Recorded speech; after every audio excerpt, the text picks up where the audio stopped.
Welcome to the video review, and today we're taking a look at the Schleich Wildlife Alpaca set. Now, as you can see, the Alpaca set is a rather interesting little set. However, these figures look good. I like the look of these figures, but I'd say the llama would look a little bit better. Yeah, there is a difference between an alpaca and a llama. I mean, alpacas are like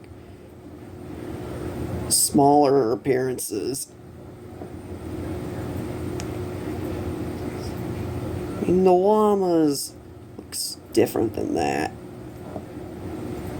Overall, I'm not really too interested in these figures, so I'd say they're rather 3 paws.